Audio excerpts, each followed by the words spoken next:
Hi, this is Mia. Sorry, I always think there's a delay. It's like zero. Remember Wayne's World? Oh my gosh. I don't think I watched that movie that much, but I remember that movie very well. Um, remember Austin Powers? I don't remember that one that much. I think I watched it. I must have watched Wayne's World. This is Mia Get Real. And today is Saturday, and I'm like super high energy. Okay. I, um, I am in a, like, muck in my brain. Um, I was trying to make a truce with that guy that kicked me in the curb, and instead of just turning my head, I actually just went and said hi, and like went on a quick break. And I was like, what the heck did I do that for? Why did I instigate something this time? And then I think the person who's his girlfriend is like staring me down, like after, like when it was like the end of my day. I was like, I don't, I am not trying to mess. I'm not trying to. Remember on Scooby Doo, meddling kids? I'm not trying to mess with people, you know. I'm really not trying to mess with people, but I'm having a really hard time because this morning's video, I was like, why do I have to stick my nose up in the air and be a snob when people still need community, you know? For the most part, I'm not just like, you know, you're just like trying to like live and work and pay your bills and be like friendly. It's like hard to go through all your time at work and be like having people cussing you out or whatever people do, you know, and it's like I then feel like I'm that person, but I don't want to get like crack. I don't want to get addicted to communicating with somebody what that's not necessarily someone you can communicate with. Um, but I felt like after work I felt like God, this sucks, and I felt like I want I want that to be a truce piece to offer a towel, a white towel, Fona. I want that one event. So I've been talking about this a lot, and it's really hard to come home and tell you guys that I told myself never never say never, never make promises, and I was trying to promise that I wouldn't um, try to be getting in somebody's face, but it's like it's hard when you really were friends with them, and I was communicating with some people from some of my meetings, and they were kind of jerks, and I just like stopped. I felt like I was just being treated so poorly, and I realized today I left work a half an hour late. I don't know what happened. It was really hard for me to clean everything. I can't believe it. I was like really like it was like clean this, clean this, clean this. It was like inspection. Like this isn't done yet. This isn't done. I was like, oh my gosh, put this here, put this there, put this there. And I feel like in my mind that um I forgot what I was gonna say. I was just figured like do this, do this. Um, I don't know. Oh well, this is different, but this is 2017. Now it's the beginning of fall, and God, was it a week or two? I don't know. I feel like it's at least 2 weeks. I can't remember. I'm sorry. And it feels like it's still nice weather, which is kind of weird. It's kind of weird. It's like sunny. I don't even have the blinds open. I do have the light on. I should probably open the blinds and let this look. Sometimes it's good to feel like you have. I gotta get up in a minute, anyways. It feels like it's good to have privacy in this neighborhood, and everyone's minding their business. I should just calm down. But I'm like really, really high energy because all I've been eating is bananas and chocolate. Bananas and chocolate. And I ate all of my this stuff, and I have no seaweed. I have one tomato someone gave me, and I had to discard my extra produce for my job because that's what the directions say. And I'm like heartbroken. I'm like, dude, you guys, like me and my daughter, like us guys, we're working, we're trying to pay bills, but it is true that I need to go ahead and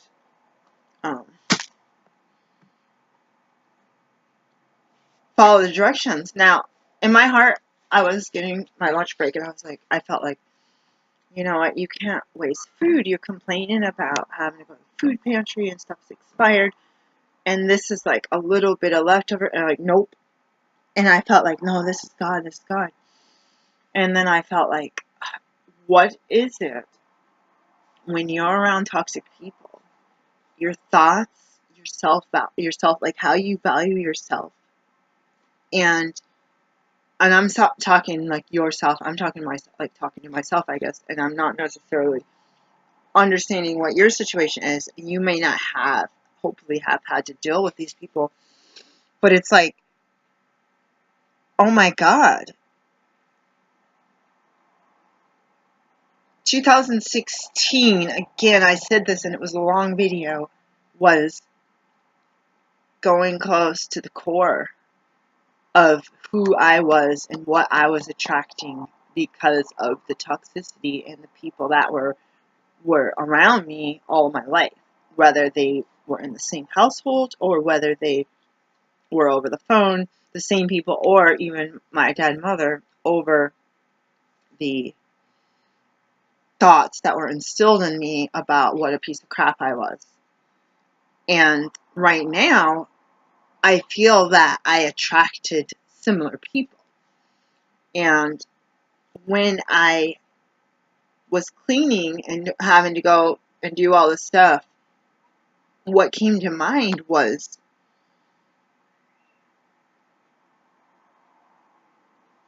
having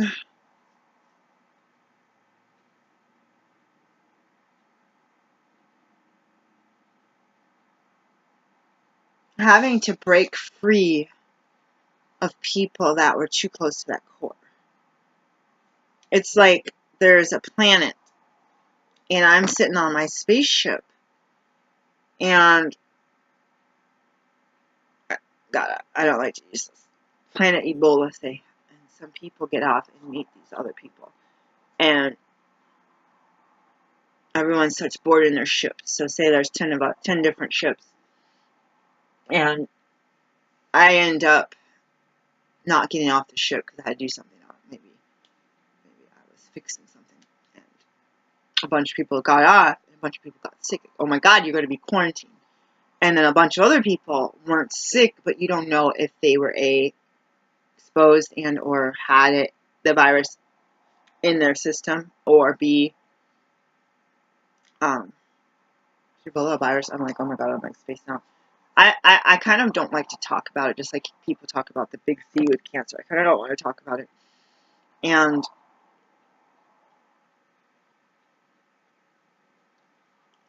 I'm really tired.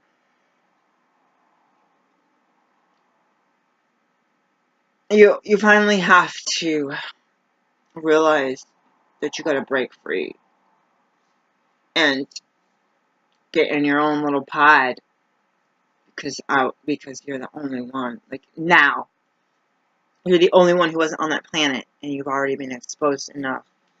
And so you basically, and it's like you got to go off and say, that was my past, and now it is kind of survival mode again. And you kind of want to preserve yourself so that you can help preserve your own family, which is, there's no guarantee that you're not going to race away and smack into an asteroid or crash land on some abandoned planet or something. What did they used to call it? Islands?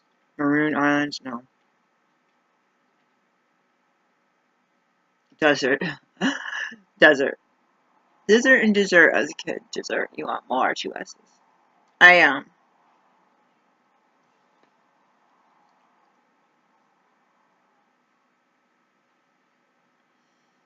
I'm having a hard time breaking free because, again, I've done this and I had a series going about, before I knew the term toxic people, I had a series going where I literally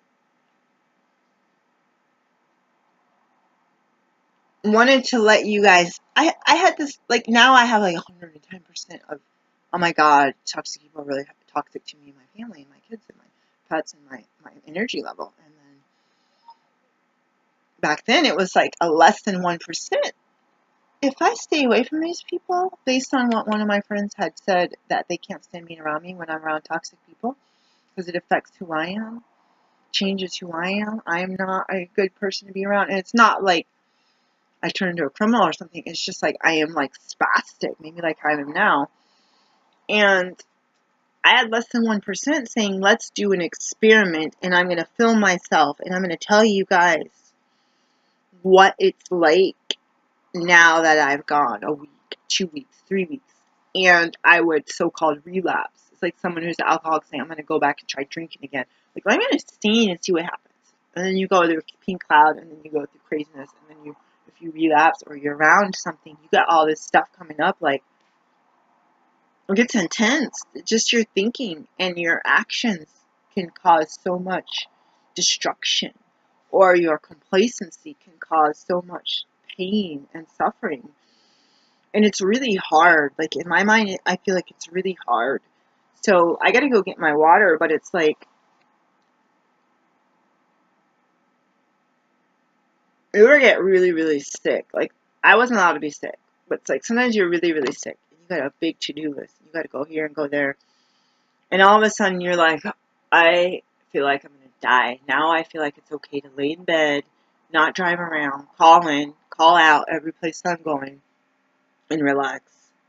Because you feel like if you don't, you're going to die. And you feel like your body is about to crack open and leak out all over the place. And you're like drinking fluids, and you're washing your hands, making sure like the pillowcases and stuff are clean, trying to get some, vitamins, like all that stuff, where you're basically cleaning, you feel like you're cleaning on for life, and you might not be near death, but you feel like you are, and you feel like if, like, people end up, they get a common cold, then they start coughing, then they get bronchitis, and they get pleurisy, then they get pneumonia, and it's going on and on and on, and then they get a bacteria infection, then they get a yeast infection, then they get dysbiosis, and it's just like this ongoing thing, and they just like started with somebody chewing in the hallway in front of them, and it's crazy. It's a crazy cycle, and you feel like you just want to stop and be allowed to do what you got to do to stay alive. And what's hard in this society is being able to get out of that, not only for your own good, but to keep other people. So it's like in our society, people are getting in trouble, or they don't have sick days. I know a lot of people that I don't even know if that's legal. Like, I'm trying to look it up for some of my clients. I personally will earn sick days, but it is a pain in your behind when you start taking them and you actually get put off the schedule, because and it seems very highly illegal.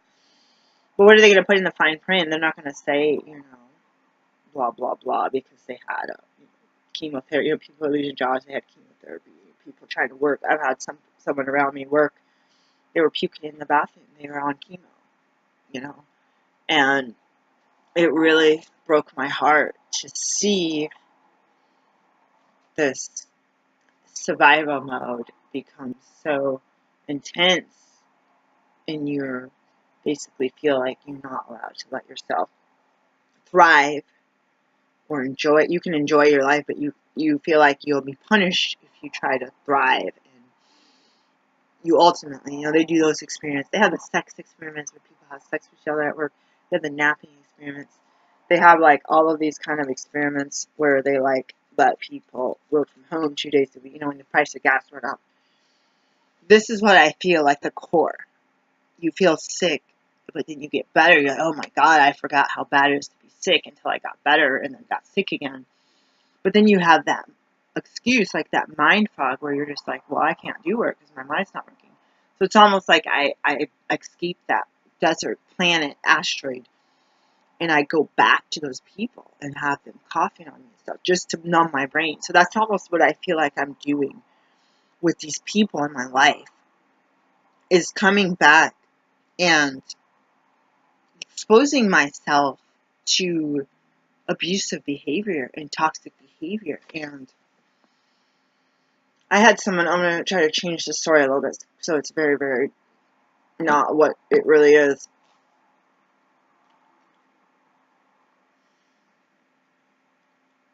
Say somebody really likes slapping people. I'm just making this up because I'm trying to make it really nondescript. Say somebody likes people slapping them in the face, or they like slapping people in the face, like they just get off on it. They can't sleep until they've done something like that. And say, in return, to keep someone coming back, they give somebody a basket or a bag of groceries anytime they want. They basically keep extra because they want that supplies, and they know they don't ever want to be empty-handed. Or they give money. Let's just say basket of groceries, and they know the person's favorite groceries. And they get this person to come and ring their doorbell, and they slap the crap out of them. And their return is to give them. So it's like a narcissistic or abusive control relationship where you keep them coming back because then they become so black-eyed they can't get jobs. And I saw that movie on TV. This lady got black eye and she was trying to go on a job interview and she was crying and being beaten by her husband or her ex. And it was ridiculous. I don't even know what that was. I almost feel like you feel like you can't survive. These abusive people say you're going to starve to death if you don't come back to my house. And you get in a rut where you are really hungry, but you have to realize that there's food pantries, or that there's discounts, or that there's free samples, or that maybe one of your neighbor offered you food and you ignored it and you forgot about it. Besides, like, being able to have your own job, it's really loud, and get the money even if it's a little bit of food that you can get. Maybe it's not as your favorites right now, but then once you get out of that, you realize, like, you synchronize your watch, how bad that was. That was really bad. And it affected everyone around you, affected your kids. You lost jobs because you were so low self-esteem, so low confidence that you didn't feel like you could do your job. Even though you're intelligent, you could do it. When you start losing self-confidence, self-esteem, you're not doing your best. And not only that, your energy is being sucked out like a vampire. Like, your blood is dripping out. You're not physically, like, faint. And your brain is physically, like, for me, survival mode wasn't a lot of intelligent thought. So I wonder if this week, October 2017, have gone to almost half, I would say half of the people that I was in friendship with last year, I've allowed myself to go back into their realm, whether it's through text, whether it's through Messenger, whether it's through, hi, I was really, really never going to talk to you for the rest of my life, but I'm giving you another chance. I'm giving you another chance. I'm giving you another chance. And like, wait a second. Am I being spiritually happy when I felt God said, dust your feet of this place and go to the next town? Am I being that person who, when I see this person, am I doing it because, why should I be a jerk? Why should I be mean and not talk to them? Hey, what happened when I left my family last year, my relatives, my family is my close household in Portland. When I left the relatives for the first time in the 90s, okay? I left the relatives, I tried to leave before the 90s. It didn't work when I was under 17. It didn't work. I tried. Trust me, I tried. I tried to get as far away from those losers as I could. Um, they're just rude. But my water is, like, totally burnt. I got to the place where I am, how do you say this? Like, fight or flight, adrenaline, bungee jumping, boom, all of those cause endorphins and adrenaline, and it pumps, and you're like, yeah, yeah, yeah, and you're just like, you get addicted, just like the crack, cocaine, just like methamphetamine. You get addicted to that high, and you're planning it, and you're getting on top of the world, and you're literally jumping, and you're surviving, sometimes, most of the time. And you see beautiful things, you see different things you wouldn't see. But when I realized, after I'd gotten no contact with these people, I would get back into contact. It wasn't that bad, was it? And I would get them to smack me, whether it's mentally, physically, emotionally, financially. Boom! The first 2 times you talk to them, they're reeling you back in, like the wheel of abuse. Honeymoon period. 1 or 2 times, and then that third time, at least by the third time, if not the second time, they slap the crap out of you. They know your weaknesses. They know what makes you tick. They are like dinosaurs and elephants testing that fence for electricity. That one shocked them. They're never going to go there again. This one's not shocked. That's how they get through to the river, to the water, to the nutrients, to killing something, to eating something, to running from the hunters. Whatever they need, they know which part of the fence is safe. And all of these people have caused me, when I go back to them, to get that journal rush. You get that, like, yeah, bleh. I quit smoking. And a couple of times I started smoking, like, way long time ago, like over 13 years ago, 15 years ago. And I would be like, it was so hard to quit. And then I would get around the cigarettes and I'd feel really, really sick. And you're like, why did I do that? Now I have to go through this quitting again. But it's also like being sick. Now you have a different thought process. People that relapse on drugs and alcohol, you're going back to treatment.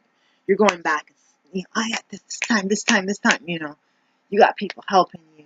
You're going to a treatment center. People are talking about driving around in their fuzzy pajamas and their bunny slippers, getting taken downtown to the park to meetings, having people stare. What are these guys doing in their bunny slippers? Grown men, grown women. And that's like kind of the rush, is that pink cloud of that honeymoon period. But it's also the adrenals. It's also that, oh my God, this is the end of my life unless I sit up right now and get out of the path of that semi truck. And you're given another chance. So I think I've gone back multiple times in the past 6 weeks to a lot of different people. And I point to my kidneys, my adrenals, because I feel that I've released that. And I grew up being raped by people, being beaten by people, being spat at, being people steal and break my stuff, like people that I live with break my favorite toys. And that creates a panic, fear, but it also causes a chemical thing. So if you're like mac and cheese your whole life and you can't wait till the Thanksgiving when you have the special mac and cheese with the breadcrumbs on top, but it's like you have a little bit of it throughout the year, and it keeps you going, it keeps you looking forward, and your body is used to it.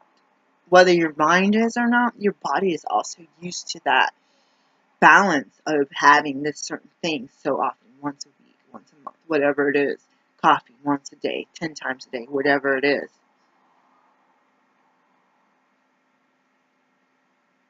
And that's what I feel like I'm doing. I did it last year, I did it 5 years ago. I went back to these people, and at first I didn't realize, because I didn't synchronize my watch to more normal, godly life, a life of peace within. And I got around these people, and my adrenals, and I was like, this is familiar. This is sickening. This is like when I quit smoking, I was around smoking, I was puking and feeling sick. And all of a sudden you become normalized to it again, and then it's hard to quit again, and then you get the opposite. Like, you get the opposite effects. I gotta go. My water is burned.